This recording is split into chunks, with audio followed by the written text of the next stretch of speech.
आज से 5000 साल पहले इजिप्ट में एक ऐसा अजूबा बनाया गया जो आज भी दुनिया के सबसे बड़े हिस्टोरिकल मिस्ट्रीज में से एक है। मैं बात कर रहा हूं ग्रेट पिरामिड ऑफ गीजा की।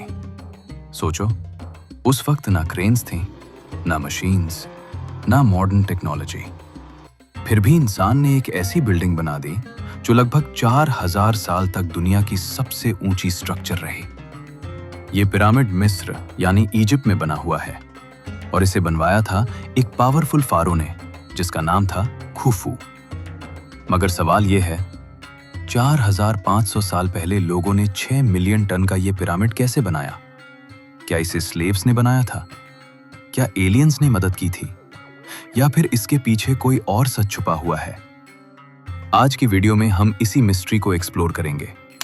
सबसे पहला सवाल, पिरामिड्स बनाए ही क्यों गए थे? एंशिएंट इजिप्ट में लोग मौत के बाद की जिंदगी यानी आफ्टर लाइफ पर बहुत ज्यादा बिलीव करते थे। उनका मानना था कि जब फारो मर जाता है तो उसकी रूह एक दूसरी दुनिया में चली जाती है। इसलिए फेरोस के लिए स्पेशल टूम्स बनाए जाते थे जहां उनकी बॉडी और उनका खजाना सेफ रहे। इसी वजह से ग्रेट पिरामिड ऑफ गीजा को भी असल में एक रॉयल टूम के तौर पर बनाया गया था।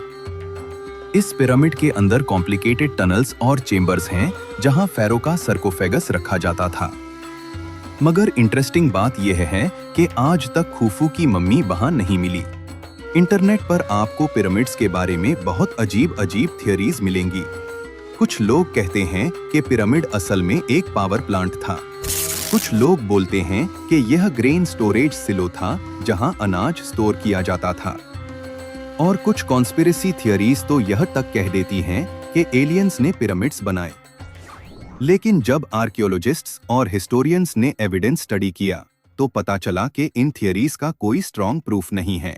हिस्टोरिकल रिकॉर्ड्स और डिस्कवरीज क्लियरली शो करती हैं कि पिरामिड्स रॉयल टूम्स ही थे और इनको बनाने वाले लोग भी एलियंस नहीं।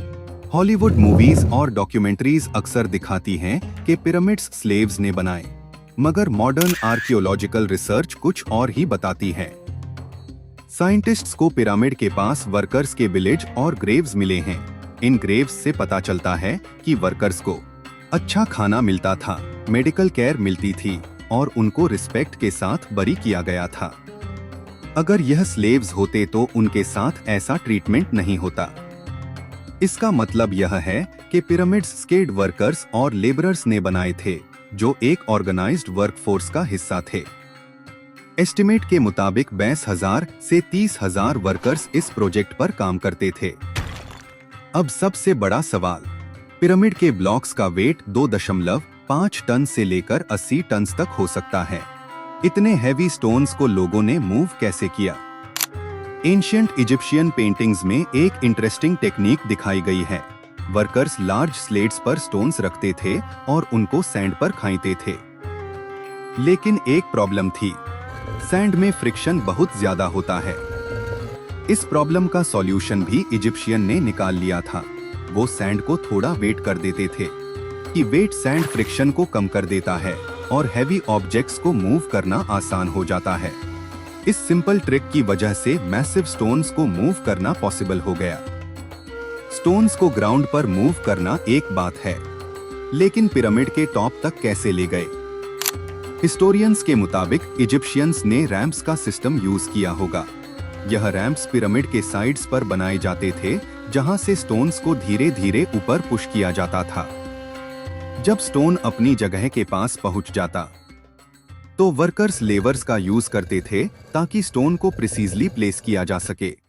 यह प्रोसेस स्लो जरूर था, मगर टाइम के साथ पिरामिड धीरे धीरे कंप्लीट हो गया। ग्रेट पिरामिड की सबसे शॉकिंग चीज है इसकी प्रिसीजन। यह पिरामिड ऑलमोस्ट परफेक्टली अलाइंड है नॉर्थ, साउथ, ईस्ट और वेस्ट डायरेक्शंस के साथ, और यह एक्यूरेसी मॉडर्न इंस्ट्रूमेंट्स के बिना अचीव की गई थी। साइंटिस्ट्स का मानना है कि इजिप्शियन ने स्टार्स या इक्विनॉक्स को ऑब्जर्व करके यह अलाइनमेंट अचीव की होगी। यह बात प्रूव करती है कि एंशिएंट इजिप्शियंस को एस्ट्रोनॉमी का बहुत नॉलेज था।